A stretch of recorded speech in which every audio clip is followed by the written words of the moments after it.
que j'aimerais, c'est que cette journée soit sous plusieurs mots. Celle de l'audace, celle de la vérité et celle du lâcher-prise. Et l'idée à la fin de ces 2 jours, c'est que tous, vous ayez votre identité en tant que conférencier. Je vais vous donner des clés et vous allez les prendre et les choper. Et je suis sûre que vous allez y arriver.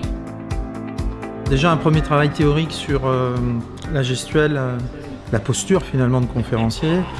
Et là c'était la mise en pratique avec toutes les émotions qui vont avec. Mon équipe et moi sortons du vestiaire. On se dirige vers le tunnel d'accès à la pelouse. Les 2 équipes sont alignées devant nous. Ce soir, je vais arbitrer le derby. C'est Lyon-Saint-Étienne.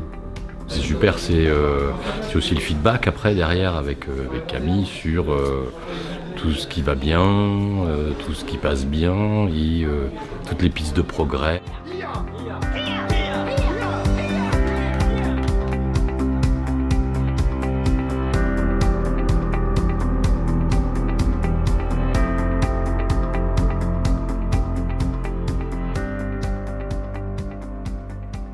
Je me rappelle du 28 février où on était à Paris dans cette pièce, on savait pas trop pourquoi on était là, ce qu'on allait faire. Patrick nous annonce les étapes et ça semblait impossible. Et en fait aujourd'hui on voit que ça marche et qu'il y a les premiers qui sortent leur conférence complète, les autres avancent. J'ai trouvé vraiment que le groupe a une espèce de maturité dans sa capacité à donner du feedback utile aux uns et aux autres. En allant chercher au plus profond de nous comment en fait on fonctionne, et c'est ça qu'on va réussir qui va être en fait le fil rouge sur lequel on va appuyer la technique, ce qui est totalement pour moi à l'inverse de ce qu'on fait dans une conférence purement technique. Je redécouvre en fait avec l'écurie cette quête de l'excellence. Rien n'est fait au hasard pour qu'on produise l'impact qu'on attend d'une conférence made in écurie, quoi. Je continue à questionner, je dis qu'est-ce qu'il t'a dit ? Comment ça s'est passé ? Si vous personnalisez la relation, alors vous racontez une histoire et une seule, celle de votre interlocuteur. Je dis tiens, que se passe-t-il ? Un éclat argenté qui m'a attiré. C'est un sacré challenge quand même. On sort de notre zone de confort, mais on n'a pas l'impression d'être dans notre zone de panique. Et là, la catastrophe. Je sors de scène, j'ai bu, je dis qu'est-ce qui se passe ? C'est une expérience extraordinaire. À chacun, on s'apporte vraiment mutuellement. On parle d'écurie, mais c'est exactement le mot qui convient. On était soudés. Il n'y a pas que la promotion, il y a aussi tout ce qui va derrière, et c'est ça qui fait l'écurie.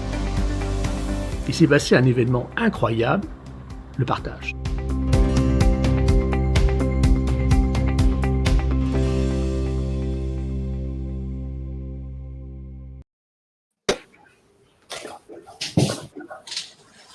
Bonjour à tous.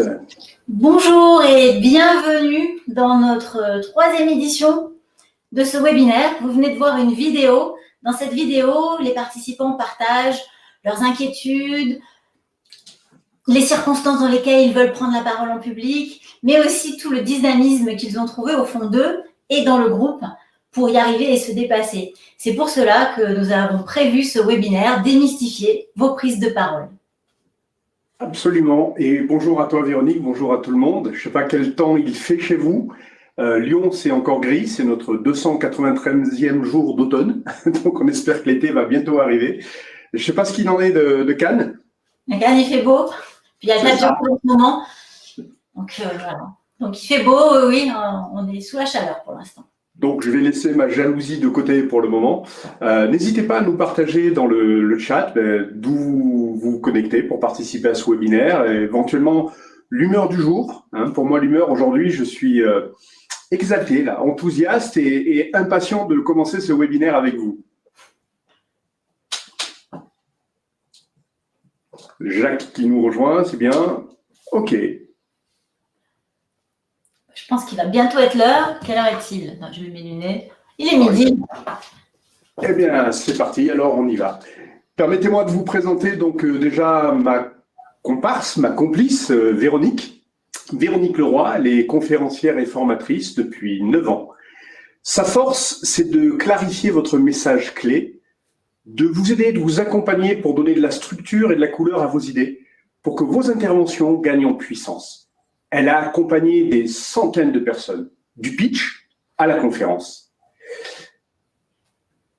Elle est celle qui va, que ce soit des dirigeants, des collaborateurs, des indépendants, celle qui va révéler l'intelligence de l'impact. Et Emmanuel Dezeaux, puisqu'on est en duplex aujourd'hui. Emmanuel, c'est un spécialiste des approches comportementales en entreprise. Il a, lui, aidé des milliers de dirigeants, de commerciaux, mais aussi des managers à gagner en force de conviction en s'appuyant sur deux choses principalement, leurs émotions et leur intention. C'est un alchimiste des émotions. Alors, ça peut être étrange de parler de démystifier la prise de parole en public quand on sait que la prise de parole en public, on y est confronté dès le plus jeune âge. Ça commence à l'école, ça continue dans notre activité professionnelle et nombreuses sont les occasions de le faire. Pour autant, c'est une des plus grandes peurs de l'être humain, prendre la parole en public. Et la promesse de l'école de l'authenticité aujourd'hui, et à travers ce webinaire, c'est de vous aider à gagner en aisance à l'oral, de gagner en authenticité pour faire vraiment de vos interventions un levier d'engagement. Oui, et pour ce faire, aujourd'hui, dans ce webinaire, on va voir 3 principaux axes. Déjà, comment on va pouvoir gérer et réguler nos émotions, mais aussi, bien sûr, en faire nos alliés, parce qu'en prise de parole en public, si on a des alliés comme nos émotions, ça va être fantastique. Ensuite, on va voir comment on va incarner notre message en toute authenticité, en s'appuyant sur l'intention et aussi sur d'autres choses. Mais c'est surtout pour aller capter tout type de public et aller engager votre public que l'authenticité est importante.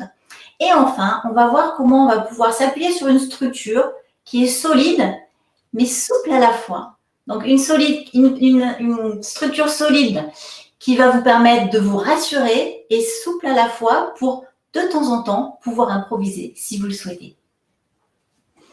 Et pour fêter ce 3e webinaire, nous avons une fois encore envie de vous faire gagner des cadeaux.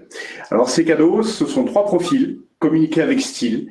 3 profils qui vont vous permettre, pour ceux qui ont un projet en 2021, qui veulent le porter en 2021, eh bien de pouvoir aller un petit peu plus loin dans la connaissance de soi et en quoi mon style d'orateur, quel est-il, comment je peux m'appuyer dessus et en quoi est-ce qu'il va faire ma différence. Et donc, pour nous, c'est par ce moyen-là, vous donner aussi une plus-value, une valeur ajoutée, faire en sorte d'enrichir ce capital humain. Voilà. Donc, on vous expliquera un petit peu plus loin dans le webinaire de quelle façon vous pourrez gagner ces profils et j'espère que vous serez nombreux à y participer. Et puis, on a eu déjà des super retours de certains gagnants de ces profils. On a eu Michael, on a eu nous, on a eu Guillaume, on a eu Emmanuel, pas toi Emmanuel, une Emmanuel E, et d'autres encore. Et ils sont tous vraiment super contents d'avoir eu ce profil et la restitution qui va avec. Alors, qui sera le prochain vainqueur? On le saura un petit peu plus tard. Pour le moment, on parlait de ces difficultés par rapport à la prise de parole en public. On va vous proposer un premier sondage pour savoir un petit peu dans quelles circonstances vous prenez la parole. Donc, je vous invite à aller sur l'onglet sondage pour pouvoir y répondre et ça nous permettra d'avoir des statistiques là-dessus.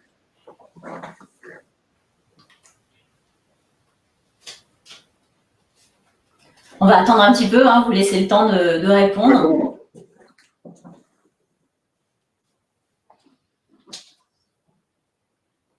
Emmanuel, tu vois les premières infos?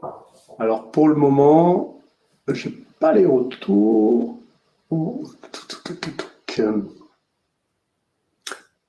Alors, non, je n'ai pas les retours de stats. J'ai bien fait le vote. On le verra tout à l'heure. On y reviendra, ce n'est pas un souci en soi. Continuez à répondre en tout cas, et nous, on vous partagera les résultats de ce sondage. Dès qu'ils seront définitifs, on pourra vous les communiquer. Emmanuel, toi, il y avait une fois où tu m'avais raconté une circonstance particulière, c'était un appel d'offres dans une banque. Oui. Tu peux peut-être partager cette expérience avec nous? Oui, c'est une des anecdotes qui me reste. On parlera tout à l'heure d'émotions et vous verrez aussi que quand les émotions sont fortes, ce sont des marqueurs somatiques importants. Elles restent bien ancrées en vous et cette anecdote-là, je peux vous dire qu'elle est restée et qu'elle restera longtemps ancrée en moi. On est à l'automne 2006 et je suis sur le point de défendre un appel d'offres. Un appel d'offres qui est important pour mon entreprise. Je suis dans une salle, un espace d'attente, d'accueil, assis dans un fauteuil en tissu bleu un peu vieillot. La salle est entourée de murs blancs. Il y a face à moi la porte qui donnera accès à la salle pour cette soutenance avec une poignée en alu brossé. En vous en parlant, je ressens encore la chaleur du gobelet de café que j'ai dans les mains et qui vient inhaler mes narines et mettre en éveil un petit peu mes capacités cognitives. Je me sens stressé. Stressé parce que l'enjeu est important, mais en même temps, j'ai un vrai enthousiasme parce que ça peut donner une dimension supplémentaire à mon entreprise. Et cet enthousiasme prend un peu le dessus, ce qui rend ce stress positif. J'ai l'habitude de ce genre d'expérience. En général, les jurys sont de 3 à 5 personnes. Il y a de quoi projeter un support. En général, voilà, ça se passe assez bien. Sauf que la poignée en alu brossé commence à tourner lentement, ce qui attire mon regard. Une femme au visage neutre, en tailleur, m'accueille sans expression. « Monsieur Desaulles, c'est à vous, vous avez 20 minutes. » Et au moment où je franchis le seuil de la porte, je vois 18 personnes. Aucun vidéoprojecteur. Un vieux paperboard jauni, sans marqueur. Et je sens un afflux de sang remonter dans mon corps vers le cerveau et les avant-bras. Mon stress atteint un seuil incroyable. Ça a été un vrai marqueur. Merci Emmanuel pour ce partage. Et d'ailleurs, là tu exprimes quelques difficultés que tu as eues. Donc tu étais préparé, sauf que c'était pas forcément la bonne préparation. Et tu as eu ce stress qui a commencé à t'envahir. Ce que j'aimerais un petit peu savoir, c'est vous qui nous écoutez là, de chez vous ou au bureau, quelles sont vos principales difficultés quand vous prenez la parole, que ce soit pour ouvrir une réunion, pour faire un discours important devant vos équipes ou des clients, ou encore une conférence? On va aussi attendre un petit peu vos résultats et voir ce qu'il en est. Oui. Effectivement, le stress est né, il y avait eu de la préparation, mais le stress est né du fait que, peut-être à cause de cette préparation, j'avais imaginé aussi un contexte et que je me suis retrouvé dans un contexte complètement différent. Ce qui a provoqué quelque part une perte de repère, un déséquilibre, un inconfort, ça c'est certain. Alors je ne sais pas encore dans quelle mesure les résultats apparaissent au niveau du sondage. Je ne les ai pas directement. Alors, a priori, donc le stress intervient à 32%. Le stress, effectivement, c'est ce qui intervient, ce qui est marqué, le plus marquant chez vous. Hop. Donc, ce qui est souvent le cas. Et c'est normal. OK. Alors, le stress, c'est aussi des émotions. Il faut absolument apprendre à réguler ces émotions. Les émotions, elles nous envahissent, ce sont des choses qui sont un petit peu biologiques, donc on ne peut pas les ignorer. Il va falloir faire avec et il va falloir en faire nos alliés dans la prise de parole. Donc comment faire de nos alliés les émotions? Déjà comprendre que émotion, ça vient du latin, immovere, ce qui veut dire mettre en mouvement. Donc en réalité, les émotions sont là pour nous faire bouger. Ce qui s'est passé par exemple dans mon stress lorsque j'ai découvert la salle, ça a réveillé chez moi une forme de colère, je m'expliquerai là-dessus, pas une colère irascible, mais une colère en termes d'agacement, d'irritation, et ça m'a mis dans l'action, ça m'a mis en mouvement. Et donc l'émotion est là pour créer du mouvement. En ce sens, il n'y a pas d'émotions négatives et d'émotions positives. Les émotions sont juste là pour nous alerter, nous dire, là, tu as perdu ton équilibre, et si tu veux revenir dans cette forme, ce qu'on va appeler d'homéostasie, d'équilibre, il faut que tu agisses. Voilà en quoi les émotions nous poussent à l'action. Comprendre donc ce qu'elles sont en train de nous dire. Il y a 4 grands types d'émotions, 4 émotions fondamentales qui sont reconnues comme telles et que vous connaissez tous. La colère, la joie, la tristesse pour les autres, c'est peut-être un petit peu plus délicat comme concept à expliquer, et puis la peur. Alors, ce sont des grands noms de famille. La colère, c'est, je l'ai dit, l'agacement, l'irritation, l'exaspération. La joie, c'est le plaisir, le bien-être, l'extase. La tristesse, ça peut être quelque part du regret, de la nostalgie, de la peine. La peur, c'est de l'angoisse, de l'effroi, c'est plein de choses. Mais ces émotions-là, elles sont là pour nous pousser. La colère nous pousse à passer un message. Elle nous pousse pour passer à l'action. La joie est plutôt en train de nous pousser à partager quelque chose, à créer un lien. La tristesse pour les autres, est plutôt une recherche d'utilité, d'être utile à l'autre, de l'accompagner. Et la peur, c'est plus un message du style « sois prudent, sois structuré, sois clair ». Voilà en quoi nous poussent ces émotions. La question est de savoir quelles sont les émotions qui, pour moi, me donnent de l'énergie ou au contraire de l'émotion qui me coûte en énergie. Une dame dans la rue est tombée. Mon ami va l'aider à se relever et quand il revient, je lui dis « Pourquoi tu allais l'aider ?» Et sa réponse immédiate, c'est « Parce que personne ne bougeait ». Donc c'est bien la colère qu'il a mis en action, une forme de colère. C'est ce qu'il a mis en énergie. Et donc la question, c'est d'après vous, quelle est l'émotion qui vous va vous mettre en énergie, qui vous va vous mettre en mouvement? Donc de la même façon, je vous propose une fois encore d'aller vers ce sondage et de pouvoir indiquer l'émotion qui est motrice pour vous.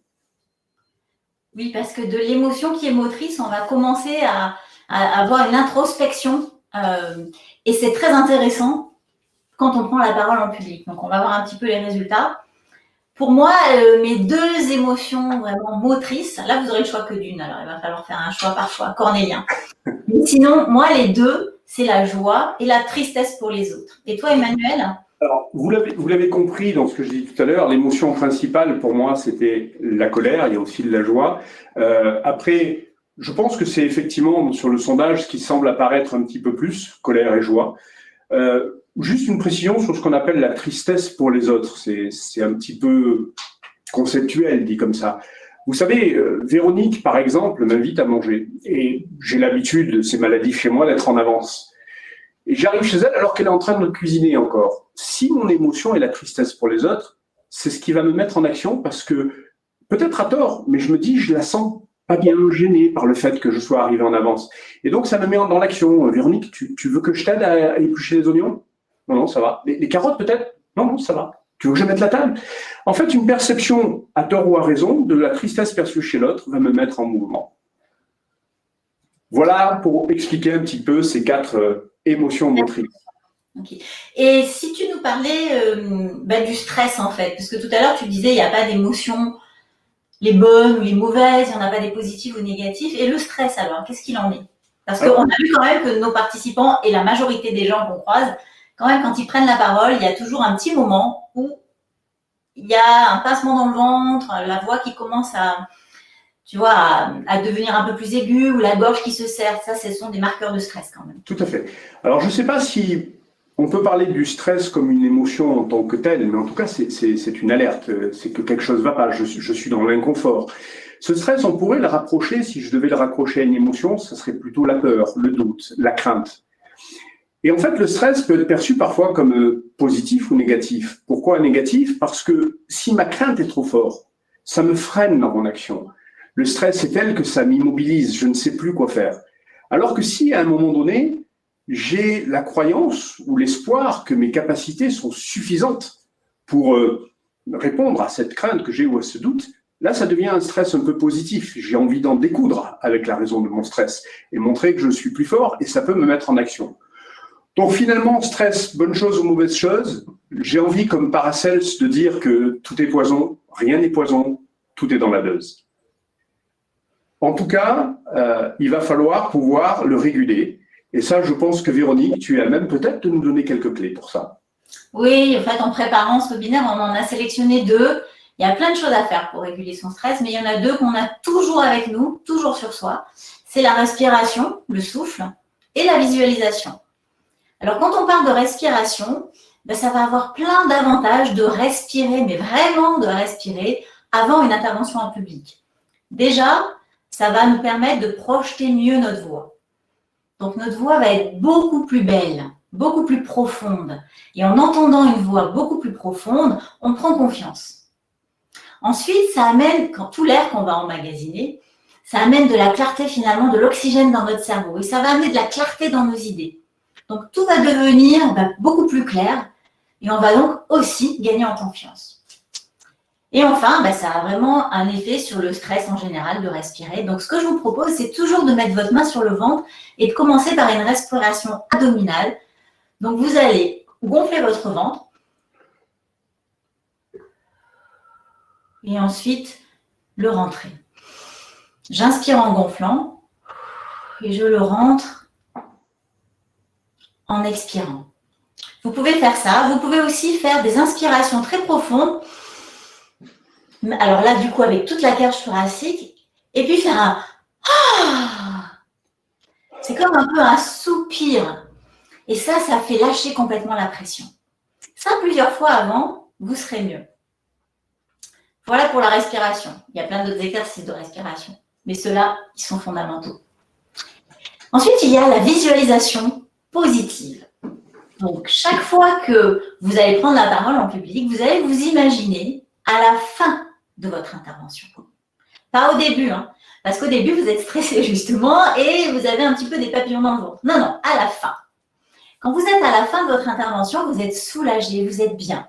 Et là, la visualisation positive, elle consiste tout simplement à vous sentir dans cet état de bien-être. Vous voyez les gens, ils sont heureux, vous avez réussi à leur mettre le sourire sur les visages. Ils viennent vous féliciter, vous entendez même leurs félicitations. Il y en a qui vous demandent des rendez-vous, il y en a qui vous disent c'était super. Donc, si vous visualisez ce moment-là, avant votre intervention, votre cerveau, quelque part, il va croire que c'est vrai. Et quand vous arriverez le jour J, il va se dire c'est possible, je l'ai déjà fait. Et vous serez beaucoup mieux. Si vous incluez au moins 3 sens dans votre visualisation, vous allez pouvoir non seulement travailler sur le côté visuel des choses, donc le décor, la salle de réunion ou la scène, mais en même temps, vous allez pouvoir peut-être avoir l'odeur qui vous viendra, votre ressenti, la joie, et puis peut-être un goût, parce que vous pouvez toujours vous dire qu'après votre intervention, vous allez partager un moment dans le cocktail et vous allez manger quelque chose ou boire quelque chose. Et cette visualisation à plusieurs sens, elle va s'ancrer dans votre corps, encore plus profond que juste une visualisation par juste la vue. Voilà Emmanuel, ce que je voulais partager sur la respiration et la visualisation. Merci à toi Véronique. Et c'est vrai que le cerveau est un organe très étrange. Il ne fait pas du tout la différence entre le passé, le présent et le futur. Et il ne fait pas non plus la différence entre ce qui est réel ou ce qui est imaginaire. C'est d'ailleurs la principale difficulté dans notre stress et nos peurs, c'est qu'on imagine quelque chose qui n'a pas encore lieu. Et c'est ça qui nous met en stress. Et de la même façon, l'exercice de visualisation que propose Véronique nous permet de mettre le cerveau dans un état où tout se passe bien et où on est heureux. Mais il s'agit donc effectivement d'utiliser ces émotions dans nos prises de parole. Les utiliser, ça veut dire déjà les écouter. Qu'est-ce qu'elles me disent? Qu'est-ce qu'elles me disent et qu'est-ce que je fais de ce qu'elles me disent? Et donc effectivement, dans cette utilisation des émotions, je vous disais tout à l'heure dans mon appel d'offres, la colère, elle me disait « mets-toi en action, vas-y, montre-leur ». C'était un défi à relever. Si votre émotion est plutôt la joie, ce que votre émotion est en train de vous dire quand vous la ressentez, c'est « profite, prends du plaisir dans cette prise de parole, partage, tu vas créer du lien ». Cette tristesse qu'on peut ressentir pour les autres nous parle aussi. Elle est en train de nous dire « sois à l'écoute des autres ». Cherche à te connecter et à leur apporter des éléments qui vont les aider. Et de la même façon, la peur est en train de nous parler en nous disant « sois prudent ». Pour être clair, il faut que tu sois structuré. Et donc, ce sont ces énergies-là qu'on va écouter, identifier et pouvoir utiliser. Pour vous donner un exemple, et je pense que Véronique vous en donnera d'autres derrière, j'ai été amené à accompagner un dirigeant d'une PME qui n'aimait pas prendre la parole en public. Ça le stressait. Et une des façons qu'il a pris conscience de se libérer de son stress était d'exprimer ce ressenti-là. Alors bien sûr, il n'est pas arrivé devant ses collaborateurs en leur disant « je suis stressé à l'idée de prendre la parole devant vous ».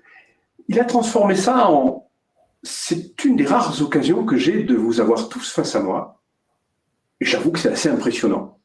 Ce qui lui a permis à la fois de baisser son niveau de stress par cette expression-là et en même temps de s'attirer la sympathie de ses collaborateurs.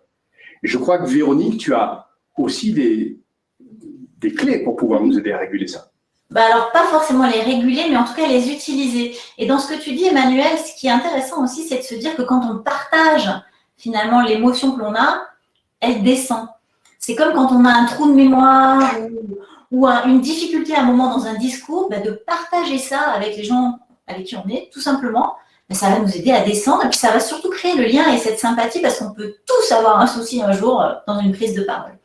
Alors oui, pour revenir aux émotions et comment on les utilise dans un discours, il y a un truc très très simple, c'est de raconter des histoires. Parce que l'histoire, depuis toujours, les enfants, ils veulent des histoires, ils veulent pas des PowerPoint le soir, ils veulent des histoires. Parce que ça leur fait vivre des choses.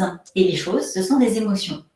Alors, quand on raconte une histoire, ce qui est intéressant, tout comme dans la visualisation positive d'ailleurs, c'est d'inclure au moins 3 sens. Si je reprends ton histoire tout à l'heure, Emmanuel, quand tu soutenais cet appel d'offres, tu nous as décrit l'endroit. Je me rappelle bien de la poignée, je ne sais plus en quelle matière, mais en tout cas, moi, je l'ai vue grise, cette poignée. Et puis, c'était un peu froid. Et puis, cette dame qui est arrivée, elle avait aussi pas d'émotion, donc un accueil assez froid. Et tout d'un coup, la porte s'ouvre, et là, on imagine ces 18 personnes, on les voyait dans cette réunion. Donc, en fait, tu as inclus plusieurs sens. Il y avait aussi l'odeur du café, si je me rappelle bien, ou la chaleur de la tasse. Absolument. Ça, ce sont des éléments qui nous font vivre l'histoire avec toi. Et quand tu nous embarques comme ça dans ton histoire, voilà, on vit l'expérience avec toi, on la vit, cette histoire. Et c'est comme ça qu'au lieu de juste raconter une histoire ou une anecdote, on va pouvoir la faire vivre à son public, aux participants qui sont en face de nous. Et c'est comme ça qu'on va arriver à marquer un message aussi, parce que tu l'as aussi dit tout à l'heure, quand on fait vivre des émotions, tous les moments de vos vies où vous avez vécu une émotion très forte, vous vous en rappelez et vous vous en rappelez pour longtemps.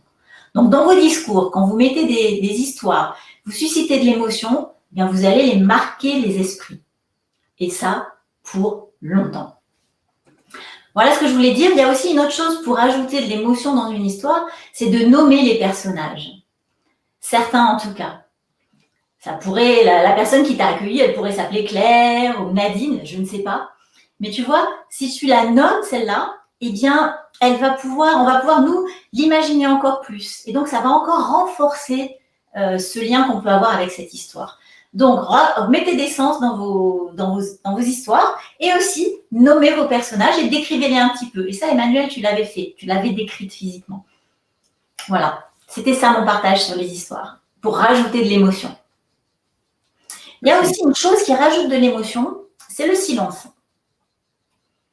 Alors déjà, le silence, c'est pratique parce que quand on fait des E ou quand on a des tics de langage et qu'on en prend conscience, remplacer tous ces tics ou ces E par un silence, c'est mieux. Alors, c'est pas facile à faire, il faut de l'entraînement, mais c'est mieux. Le silence, il a plein de vertus et il crée de l'émotion aussi. Avant une chose importante, avant un message important, il va créer le suspense. Si je vous dis, on a des cadeaux à vous faire gagner et c'est... Là, vous avez envie de savoir ce que c'est. Après le message, le silence, il pose le message et il permet surtout aux participants de se remémorer ce message. Chaque fois que vous faites un silence, ça déclenche une boucle dans le cerveau qui s'appelle la boucle de la mémoire. Et cette boucle de la mémoire, en fait, les personnes répètent silencieusement ce que vous venez de dire. Et en répétant silencieusement, ils vont ancrer le message bien plus profond dans leur mémoire. Voilà pour le silence. Et puis le silence, ça vous permet aussi de respirer. Quand vous parlez pendant un petit moment, si vous ne parlez pas, si vous ne respirez pas, à bout d'un moment, votre voix, elle va commencer à devenir plus aiguë, elle va dérailler. Donc reprendre des petites bouffes de respiration à des moments de silence, ça va tout simplement vous recaler et ça va aussi recaler votre public. Parce que quand vous êtes en difficulté respiratoire sur une présentation, c'est aussi votre public qui souffre. Donc faites-lui ce cadeau en fait, respirez et faites des silences. Merci Véronique. T'as vu mes silences? Merci Véronique. On a vu finalement comment réguler et utiliser ces émotions, c'est la première clé. Je vous propose maintenant d'avancer, de découvrir la deuxième clé. La deuxième clé qui consiste à incarner votre message. L'incarner en toute authenticité. Alors on entend beaucoup de choses sur l'authenticité, sur l'incarnation. Il ne s'agit pas de raconter une histoire pour raconter une histoire, effectivement. Il s'agit d'être aligné dans son message. Le corps, le cœur, l'esprit. Ce message, il est porté tout entier parce que l'on y croit et parce qu'on a envie de faire ressentir effectivement quelque chose aux personnes qui sont en face. C'est Jacques Lecoq, c'était un metteur en scène, un acteur qui disait là où le discours en reste aux mots, la parole engage le corps. Et c'est effectivement l'incarnation, c'est toute cette façon de tenir le message par l'esprit, le cœur et le corps. La question, c'est comment on va pouvoir, du coup, quelles sont les clés qui vont nous permettre de l'incarner. Et là, Véronique, je crois aussi qu'on en a quelques-unes à livrer. Oui, si tu veux bien nous parler de l'intention, et puis après, je parlerai de la posture. Allez, c'est parti. Alors, l'intention, ça veut dire quoi? Avoir l'intention de. C'est quelque part croire en sa capacité de transmettre à l'autre le ressenti dans lequel on est, le ressenti émotionnel. On a vu tout à l'heure que les émotions entraînaient l'action. Si je veux vous amener à faire quelque chose ou à penser quelque chose, eh bien, il faut que je vous amène à ressentir cette chose. Alors, on n'est pas dans la prise de parole forcément là pour convaincre, mais en tout cas pour faire réagir, pour faire réfléchir. Et avoir l'intention d'eux, c'est ça, c'est projeter à la fois tout ça vers l'autre, cette capacité à lui faire ressentir. C'est bien dit, Emmanuel. La posture.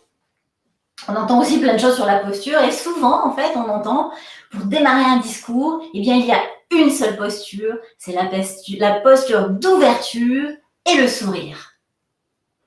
Et c'est vrai que ça marche pas mal et ça marche dans beaucoup des cas, mais pas toujours. Alors là où ça marche, ça peut être la prise de parole en public paralyse 90% des gens. Et là, effectivement, une posture ouverture parce que j'affirme quelque chose que je n'ai pas vérifié d'ailleurs, les 90%, je n'en sais rien, donc ce n'est pas une vraie statistique. Mais en tout cas, voilà, là, cette posture, elle fonctionne. Si par contre, je vous dis, nous sommes en 1975, j'ai 8 ans, et j'ai préparé ma récitation. Je la connais par cœur. J'arrive dans cette classe, je n'ai même pas le temps de m'asseoir et j'entends Véronique au tableau. Et au fur et à mesure que je vais vers ce tableau, eh bien, je commence à avoir ce fameux stress qui me paralyse. Et là, au tableau, plus un seul mot ne sort de ma bouche. Eh bien, dans ce cas-là, si je commence comme ça ne sera pas en adéquation avec mon message. Donc en fait, ce qu'il faut savoir, c'est que la bonne posture, c'est celle qui sert votre message. C'est celle qui sert ce que vous êtes en train de dire. La bonne posture, c'est celle qui sert votre message. Alors il y en a quand même quelques-unes à éviter, ou en tout cas à ne pas faire trop souvent, sauf si ça sert votre message. La posture du séducteur, un petit peu comme ça, hein. Quand on parle en public, bon, c'est pas terrible. La posture de l'enfant sage, avec les mains dans le dos, quand on se dandine un peu, ou alors les mains devant. C'est pas terrible non plus. Et puis, il y en a une autre, c'est le cow-boy. C'est plus souvent les garçons qui font ça. C'est un peu comme ça, là. Un peu le bassin en avant. Et là, celle-là aussi, c'est pas terrible. Sauf encore une fois, si, au moment où vous avez cette posture, eh bien, le message est congruent, si le message va avec. Donc, la posture, c'est un choix, toujours lié à son message. Et c'est aussi une façon d'être sur scène et d'être naturel et authentique, parce qu'en fait, on va en changer de posture. Parfois, on va être très assertif, très affirmatif, avec une posture grande ouverte, un petit peu le buste devant et un grand sourire. Et puis d'autres fois, on va avoir une posture beaucoup plus intime, avec une voix qui va avec. On peut même s'asseoir. Enfin, vous voyez, il y a plein de choses à faire au niveau de cette posture. L'essentiel, c'est qu'elle serve votre message et d'en changer au fur et à mesure, parce que c'est ces changements de rythme qui vont recapter l'attention. Tout changement de rythme recapte l'attention. Véronique, je ne pense pas prendre un gros risque en disant que ton exemple de Véronique au tableau parle à tout le monde. Je crois qu'on a tous vécu dans notre scolarité. Quand je parlais effectivement de l'enfance avec la poésie à réciter, c'est un peu ça. Souvent, on a peur du jugement de l'autre, on a peur du ridicule. C'est important dans la prise de parole d'aimer ce que l'on est déjà. Vous savez, il n'y a pas de héros en prise de parole et on va le voir dans un instant. La plupart des héros que l'on aime, on les aime parce qu'il y a une faiblesse. Achille, son talon, Superman, sa kryptonite. Et en fait, les gens pensent que prendre la parole en public, c'est réservé à quelques élites qui sont douées là-dedans. Non, il y a beaucoup de travail derrière tout ça. Et notamment, on a parlé de la régulation des émotions, on a parlé donc de l'incarnation du message. Et il me semble important aussi donc, de vous donner la troisième clé, qui est lié à comment je vais capter l'attention grâce à une structure solide. Et ça, Véronique, tu sais bien faire. Oui, je sais faire. Et avant, en fait, d'attaquer la structure, j'aimerais que tu partages avec nous un petit peu les principes, tu sais, des dimensions comportementales, ce qui va derrière, ce qui est aussi rattaché d'ailleurs aux émotions dont tu as parlé tout à l'heure. Absolument. En fait, c'est en se connaissant d'abord soi-même qu'on va pouvoir ensuite, après, communiquer correctement avec les autres. Parce que finalement, les autres, ils sont un peu... Effectivement. La structure est très importante, mais on va être plus ou moins à l'aise dans des séquences de cette structure en fonction de ce que l'on est. Et c'est important de bien se connaître aussi. On parlait des émotions qui mettent en énergie, la colère, la joie, la tristesse, la peur la tristesse pour autrui, puis la peur. La question, c'est comment je peux savoir quelle est mon énergie motrice. Et donc, pour cela, je vous propose 4 questions de base auxquelles vous pourrez vous raccrocher. La première question, c'est comment je réagis face aux défis, face aux conflits, face aux problèmes qu'il faut résoudre. Si vous avez plutôt un tempérament où vous vous dites, moi j'aime relever les challenges, moi j'aime relever des défis, j'aime résoudre des problèmes, et finalement une discussion un peu chaude, on va dire, c'est un débat contradictoire, eh bien ça veut dire que vous prenez l'énergie dans la colère. Donc si vous aimez ça, vous savez que la colère est une des émotions qui peut vous mettre en énergie. Si, deuxième question, la question c'est comment je cherche à interagir avec les autres et à les rallier à mon point de vue. Eh bien, si je suis à l'aise dans la relation avec les autres, si j'ai une certaine aisance relationnelle, caricaturalement, je dis parfois, si pour moi, un prospect ou un inconnu, c'est un copain que je ne connais pas encore. Et si j'ai tendance à mettre de l'énergie pour argumenter, pour convaincre, ça veut dire que l'énergie m'est donnée par l'émotion de la joie, l'émotion du partage. Donc, comme Véronique vous le disait, on peut avoir parfois 2 émotions qui viennent, ou 3 émotions. Moi, ce sont les 2 miennes. La colère et la joie, c'est vraiment ce qui me met en énergie. Pour ceux qui s'interrogent sur la fameuse tristesse pour les autres, la question qui peut vous aider, c'est comment je réagis face aux changements, aux ruptures de rythme, de cohérence. Si j'ai besoin d'avoir une certaine stabilité, pourquoi pas, disons, une routine. Si j'ai besoin, quand je commence quelque chose, d'aller au bout, de le finir.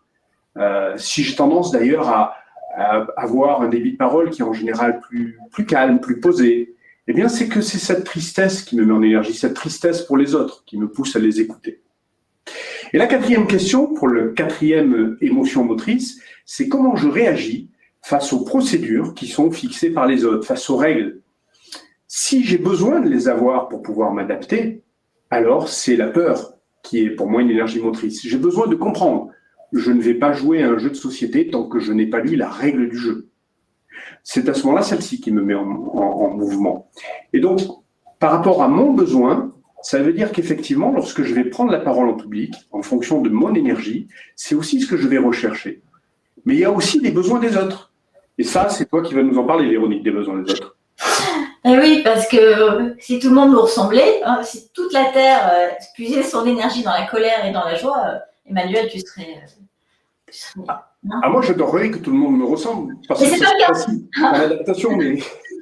Notamment moi, tu vois, puisque j'en ai une qui est plutôt la tristesse pour les autres. Donc, j'ai besoin de ça aussi dans les discours. Et ce qui est important là, ce qu'on va voir, c'est que quand vous allez inclure toutes ces dimensions en fait de communication et comportementale dans vos discours, dans vos réunions, dans vos interventions, dans vos conférences, eh bien, vous allez aller pouvoir capter l'attention de chacun à un moment précis. Et comme vous allez faire ça plusieurs fois, eh bien, le rythme, ça va être comme un cercle vertueux. Alors, les premiers, ceux qui aiment bien la confrontation, ceux qui aiment bien le rythme soutenu, là, eux, ils sont fixés sur des objectifs. Ils ont une communication précise, soutenue, assertive. Donc, effectivement, des questions directes, des questions un peu confrontantes vont leur aller. Et surtout, ils attendent un bénéfice pour eux. Donc, si vous incluez dans vos interventions leurs bénéfices, tout ira bien. Pour les autres, eh bien là, ils vont avoir envie de se connecter à vous. Ils recherchent la relation. Donc, ils veulent ressentir ce que vous dites. Donc, si vous avez une intervention où vous allez transmettre de l'émotion, votre joie ou votre tristesse, peu importe, votre enthousiasme en tout cas, ça les comblera. Ils vont vouloir aussi s'impliquer collectivement. Donc, s'il y a des interactions collectives, ils seront ravis. Et puis, ceux qui sont plutôt penchés sur la tristesse pour les autres, eux, ils vont vouloir être écoutés. Donc, ils attendent un contenu qui est adapté à eux. Donc, vous parlez à des femmes, prenez des exemples de femmes, pour être caricatural. Ils vont aussi aimer une posture un petit peu plus, avec un rythme un peu plus lent. Alors, je ne dirais pas lent, mais un rythme un peu moins soutenu. Une gestuelle qui ne soit pas tout le temps, trop exagérée. Quelque chose de plus contenu. Et ils vont vouloir surtout aussi se connecter à vous et vous connaître. Et ce qui va être important là, c'est aussi de partager des histoires dans lesquelles ils vont pouvoir s'identifier. Donc des exemples de clients, des exemples de personnes qui leur ressemblent en tout cas, juste pour qu'ils puissent s'identifier. Et enfin, les autres, les quatrièmes, eh bien eux, ils veulent une précision, ils veulent une structure, ils veulent que ce soit clair. Donc là, eh bien, il faut un plan et une structure. Et quand vous respectez votre plan et votre structure, ça les comble. Voilà pour les grands besoins de votre public en tout cas. Et quand vous arrivez à mettre un petit peu de tout ça, eh bien, ça va bien fonctionner.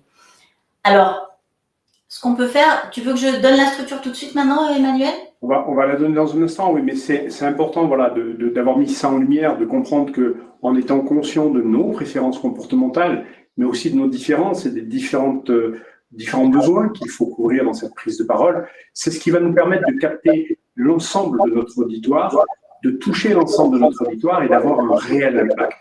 Et donc, effectivement, la question qui peut paraître au départ un peu difficile, c'est comment, du coup, je vais structurer ma prise de parole pour répondre à tout ça. Donc oui, je veux bien que tu y ailles, Véronique, là-dessus.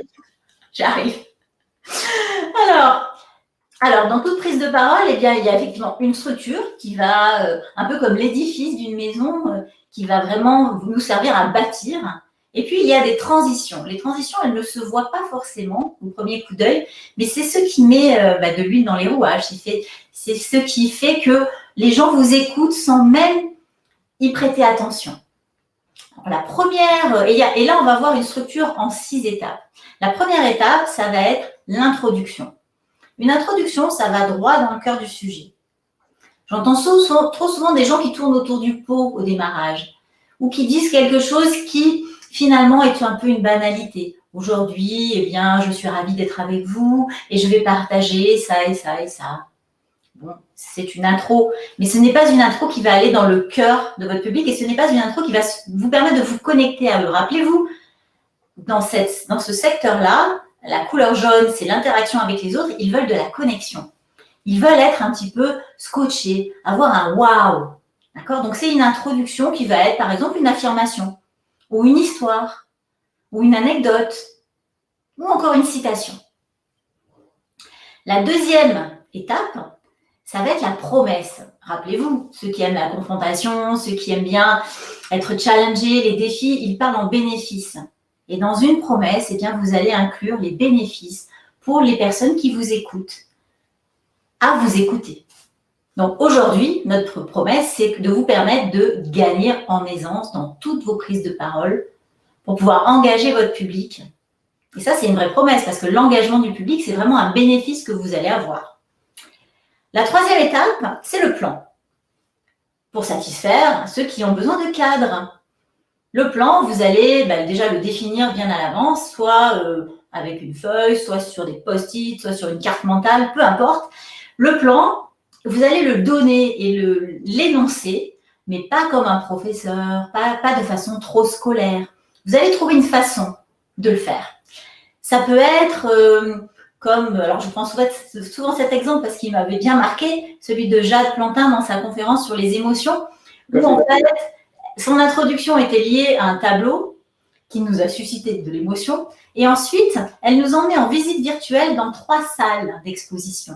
Et ces 3 salles, finalement, c'était ces 3 différentes parties de sa conférence. Donc, c'était son plan. Trouver une façon de faire qui soit sympa, élégante et pas trop scolaire. La 4e étape, ça va être tout le contenu, donc tout le développement que vous allez mettre dans votre intervention. Et là, eh bien, vous allez repartir dans des petites boucles. Donc, chaque partie de contenu va contenir toutes ces couleurs. Ça va contenir des faits, des stats, des preuves pour les conformités, pour ceux qui aiment le cadre. Ça va contenir des contenus très adaptés, des exemples, des exemples de clients, etc. Et du contenu surtout qui va répondre au comment je peux faire pour vraiment m'aider, pour vraiment aider votre public. Ça, ce sera pour les verts. Ensuite, on va avoir une posture assertive, une posture enjouée, etc. Et puis, on va raconter des histoires pour pouvoir, et des exemples pour pouvoir alimenter les jaunes. Et enfin, donner des affirmations et puis poser des questions peut-être confrontantes pour satisfaire les rouges. Et comme ça, vous avez une intervention qui va à chaque fois faire des boucles dans chaque partie et qui va englober tout type de personnes. Après avoir fait ça, vous pouvez les engager. Et l'engagement, c'est typiquement du jaune, c'est typiquement de l'interaction. Et pour l'engagement, vous pouvez leur poser une question ouverte, leur faire ressentir ou visualiser un résultat qu'ils vont obtenir. Imaginez-vous, par exemple, dans votre prochaine intervention, en ayant inclus toutes les typologies de personnes, qu'est-ce que vous ressentez, comment vous vous sentez? Ça, c'est un engagement. Et enfin, une conclusion, qui sera, en fonction de la conclusion, soit du jaune, soit du rouge, soit un mélange. Une conclusion rouge, ce sera plutôt un appel à l'action. Et puis, une conclusion jaune, ce sera plutôt une conclusion inspirante sur une citation, sur une belle histoire, ou encore, si l'engagement se transforme en conclusion, eh bien, ce sera un engagement. Voilà pour la structure, qui est très aidante, qui rassure et qui, en même temps, vous donne beaucoup de souplesse. Merci, Véronique. Et ça montre en même temps qu'il n'y a pas de magie ou qu'il n'y a pas de personnes qui sont tombées dans la marmite en étant petits. Il y a du travail. On n'imagine pas toujours le travail qu'il y a derrière, mais c'est ce travail qui permet effectivement de faire une belle prise de parole.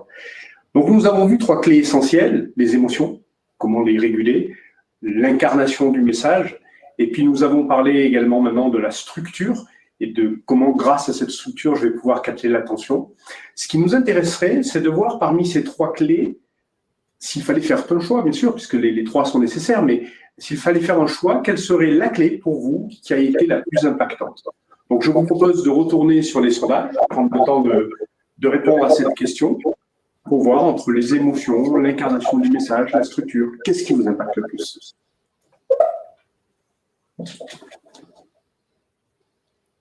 Là aussi, on va attendre les retours. Oui, prenez votre temps, on attend.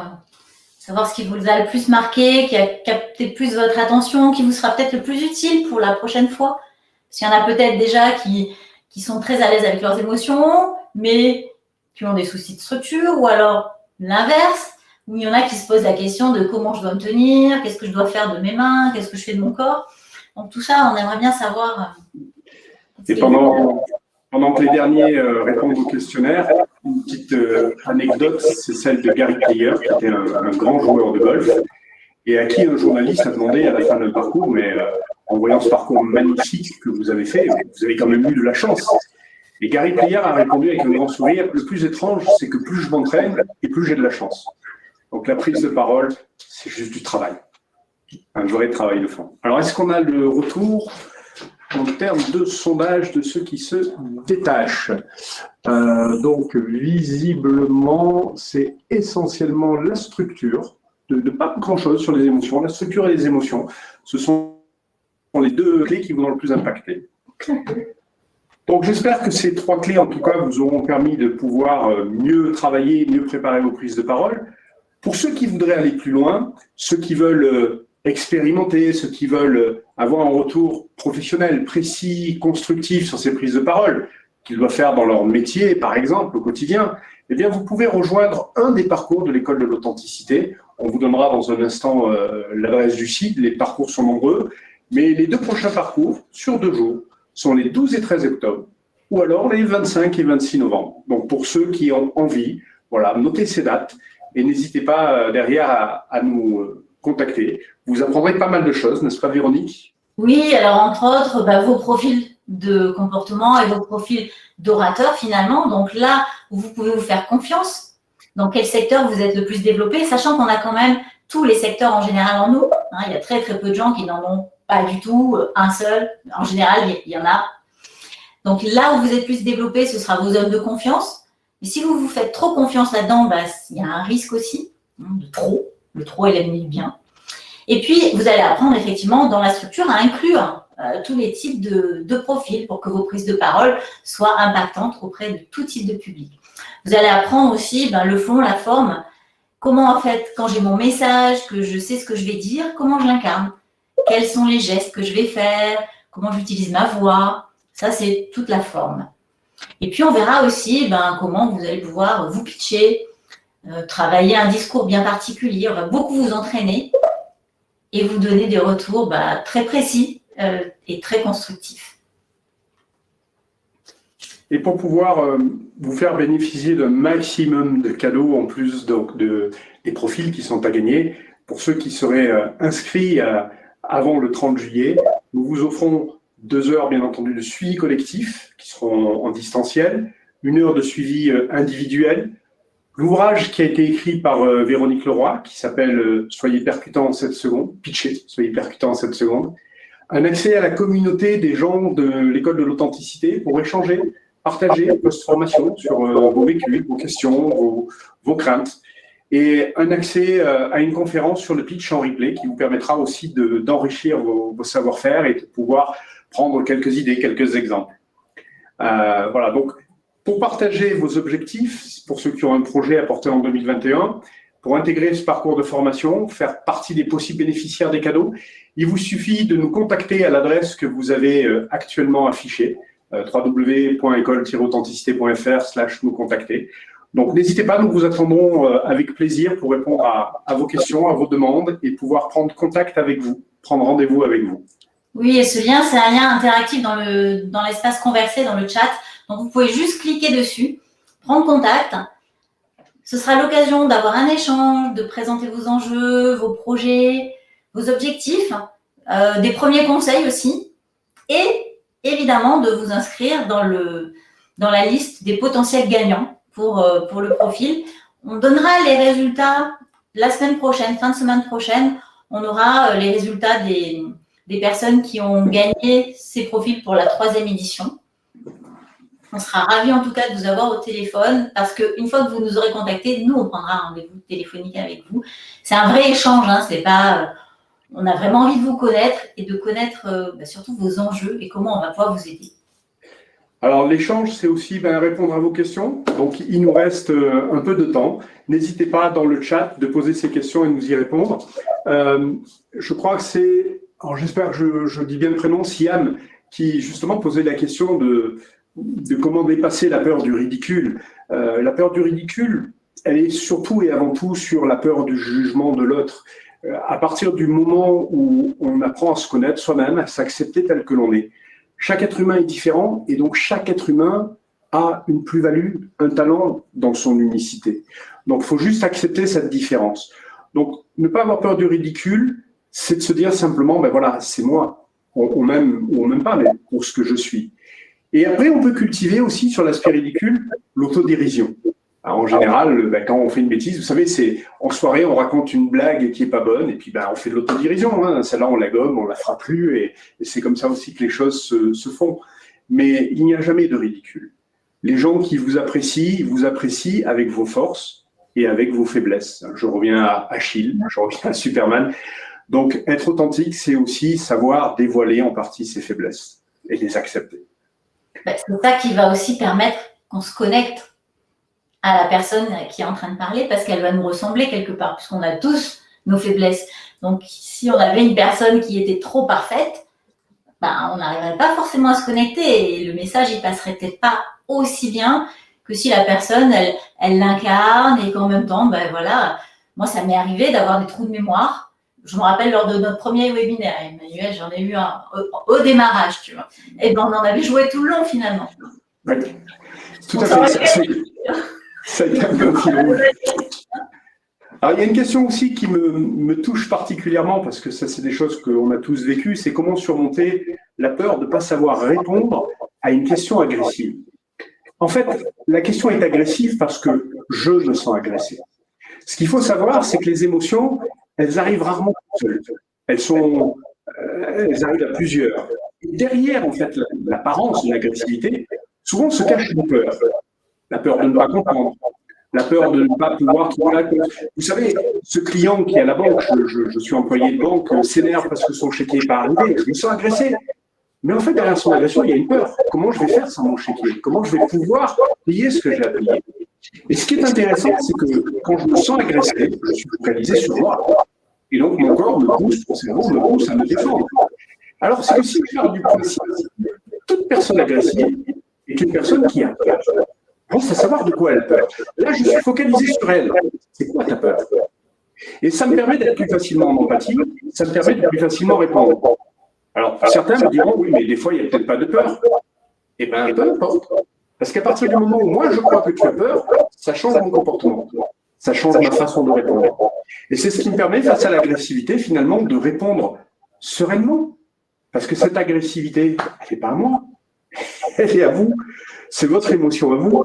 Donc, moi, si je considère que c'est de la peur derrière, ça me permet de pouvoir vous répondre de façon très, très sereine. Et souvent, Emmanuel, je rajoute un truc à ça parce que souvent, quand on a quelqu'un d'un peu agressif ou qu'on perçoit en tout cas comme agressif, le fait de le remercier de sa question va le calmer et va nous calmer aussi. Donc, merci beaucoup pour cet échange ou merci beaucoup pour cette question qui peut être compliquée. Hein, et je ne suis pas sûre. Et après, vous pouvez aussi admettre que vous n'avez pas la réponse ou que vous allez la chercher ou vous pouvez demander de l'aide au public ou aux autres participants pour répondre si vous ne l'avez pas. Mais en tout cas, le remercier va le calmer. Parce que si vous allez dans la confrontation, dans la réponse, ça va peut-être justement monter. Et là, à un moment donné, on ne peut plus contrôler. Remercier. Une coupure de son. Je ne sais pas si je suis encore connecté. Oui, donc j'ai une question de Nathalie, le temps que Véronique puisse peut-être se reconnecter. Nathalie qui demande en combien de temps on devient un bon conférencier. C'est une bonne question, Nathalie. J'ai envie de dire en combien de temps est-ce qu'on devient une bonne maman, un bon papa, un sage, un homme. Je pense qu'il faut toute une vie. C'est Gabin qui chantait « Maintenant je sais qu'on ne sait jamais ». En fait, pour avoir discuté avec Michaela Merck, qui est CSP, elle nous disait, pour être un bon conférencier, il faut 10 ans. Je pense qu'en réalité, ce qu'elle nous dit, c'est qu'on s'améliore tous les jours, on s'améliore à chaque prise de parole. Donc, pour être un bon conférencier, il faut déjà en avoir envie, avoir du temps à consacrer, parce que ça nécessite du travail, et avoir l'état d'esprit qui est sans arrêt de se remettre en cause en se disant, qu'est-ce qu'on peut améliorer? Voilà. Mais si vous êtes motivé, si vous avez envie, si vous avez une histoire à partager, il n'y a aucune raison que vous ne deveniez pas un bon conférencier ou une bonne conférencière. Je suis là ou pas? Tu m'entends, Emmanuel? Oui, je t'ai retrouvé. Tu m'as manqué. Je ne sais pas ce qui s'est passé. Oui, un bon conférencier, c'est aussi quelqu'un qui va avoir des occasions de parler. Alors, c'est comme un bon orateur. Hein. Donc, on va créer des occasions de parler. Parce que c'est en s'exerçant qu'on va devoir devenir meilleur et meilleur et meilleur. C'est en, de temps en temps, se prenant les pieds dans le tapis ou de temps en temps en se disant finalement c'est bon, maintenant je sais, ben c'est ce jour-là où il va vous arriver un problème parce que vous ne vous êtes pas aussi bien préparé que d'habitude. Donc un bon conférencier, c'est ça. C'est le temps en fait que chacun va prendre à travailler, à expérimenter, à retravailler, à expérimenter. Okay. J'ai une question de l'Amissa aussi qui m'interpelle un petit peu, qui me dit dans une interview, des fois on reçoit des questions qui sont, je pense, un peu déstabilisantes. Alors, elle nous dit des questions du style qu'est-ce que tu aimes, qu'est-ce que les gens aiment chez toi, qu'est-ce que les gens n'aiment pas, quelles sont tes faiblesses. La première des choses, c'est que pour moi, les forces et les faiblesses, ça m'a toujours fait sourire dans les entretiens de recrutement. Les forces et les faiblesses, c'est une même médaille. Parce qu'on peut dire que je suis têtu, ou alors moi, je peux dire que je suis pugnace. On peut me dire que je suis, pardonnez-moi l'expression, bordélique, je peux dire que je suis créatif. Donc les forces et les faiblesses, c'est finalement les deux faces d'une même médaille. Savoir ce que les gens pensent de moi, il n'y a rien de plus simple. Envoyez un message à 10 de vos amis, un SMS, en disant « Tiens, j'ai une question qui me turlupine, qu'est-ce que tu aimes chez moi ?» Vous aurez la réponse. Moi, ce qui me porte, c'est qu'est-ce que vous aimez chez vous ou qu'est-ce qui vous gêne chez vous, à la limite. Mais ce que les gens aiment ou n'aiment pas, vous pouvez le savoir simplement en leur posant la question. Donc, dans une interview de ce style, soit j'ai eu l'occasion d'échanger avec des amis et je sais ce que les gens aiment chez moi et ce que les gens n'aiment pas, soit je peux répondre à ce que moi, j'aime chez moi ou ce que je n'aime pas, mais c'est tout ce qui fait votre unicité, c'est tout ce qui fait votre personnalité et c'est tout ce qui fait qu'on vous interviewe aujourd'hui. Et puis si ce sont des recruteurs, souvent il ne faut pas voir ces questions-là comme une bonne ou une mauvaise réponse. Souvent, ce que le recruteur va chercher dans ces questions, c'est comment vous allez y répondre. Quel est le contenu de vos réponses? C'est ça qui va les intéresser parce que c'est là qu'il va vous découvrir. Un recruteur, c'est pas votre ennemi, si c'est le cas. Hein, je ne sais plus comment s'appelait cette personne, mais si c'était pour un recrutement, la plupart du temps, les recruteurs, ce ne sont pas du tout vos ennemis. Au contraire, ils sont juste là pour vous connaître et être sûr que vous allez être leur bon choix. Alors, question de Serge aussi, on est un petit peu en marge du sujet, mais on reste dans la prise de parole, puisqu'on parlait des questions. Il nous pose la question de savoir s'il n'y a pas des fois des personnes un peu malveillantes qui vont vous poser des questions pour vous faire passer pour incompétent auprès des autres. Alors, la première des choses, c'est que la nature humaine est ainsi faite. J'imagine qu'il y a effectivement des personnes bienveillantes et des personnes malveillantes, et il appartient à chacun de faire le tri entre ces relations. Mais lorsqu'une personne vous pose une question, dans le but, vous me dites, de vous faire passer pour incompétent auprès des autres, est-ce qu'en fait, il ne pose pas cette question pour se faire passer, lui, pour compétent vis-à-vis des autres? La vraie question, elle est là. Et donc, une des armes redoutables pour ça, c'est ce qu'on appelle la question miroir. C'est une vieille histoire que me racontait mon papa. Il me disait toujours, quelqu'un a dit à un jésuite, c'est vrai que vous, les jésuites, vous répondez toujours à une question par une autre question. Oh, qui vous a dit ça? Et le fait est que poser une question miroir est souvent une belle pirouette. Quand une personne vous pose une question un peu que vous jugez malveillante, est-ce que vous pensez vraiment que la meilleure solution de prendre la parole en public, c'est d'incarner le message? Répondez-lui par une question. Je vois que vous avez un avis, mais dites-moi pour vous quelle est la meilleure façon de le faire. Ce n'est plus vous qui serez en danger, c'est lui. Ouais, très bonne technique, Emmanuel, je confirme. Ben écoutez, est-ce qu'il y a d'autres questions? Ravi de passer ce temps avec vous, qui est passé très très vite. C'est là où on voit la différence entre l'heure psychologique et puis l'heure chronologique. Vous savez, l'heure chronologique, c'est quand ma belle-mère vient chez moi, une heure c'est long, et l'heure psychologique, c'est quand je vais manger chez Véronique, c'est déjà minuit, il est temps que je rentre. Donc ça a été un moment très plaisant d'être avec vous. Véronique, je te laisse le mot de la fin. Oui, je pense qu'on va remettre le lien donc, pour pouvoir nous contacter, parce que c'est quand même aussi l'objectif hein, d'avoir ces contacts avec vous, de connaître vos projets, de connaître vos enjeux, d'avoir un moment de partage tout simplement, des conseils, et de savoir si vous allez vouloir participer au jeu que l'on fait pour gagner ces profils, et savoir si vous serez les heureux gagnants. Donc nous, en tout cas, on vous remercie. On vous dit à bientôt. On va organiser un webinaire fin août ou début septembre. Il me semble que c'était le 2 septembre, si je me rappelle bien. Donc, vous pouvez déjà noter dans vos agendas qu'autour de là, il y aura un autre webinaire un peu différent de celui-là. Et on vous en réserve la surprise. Tout à fait. Eh bien, et le soleil revient à Lyon, donc c'est magnifique. Je vous souhaite une très belle journée à toutes et à tous. Au revoir tout le monde.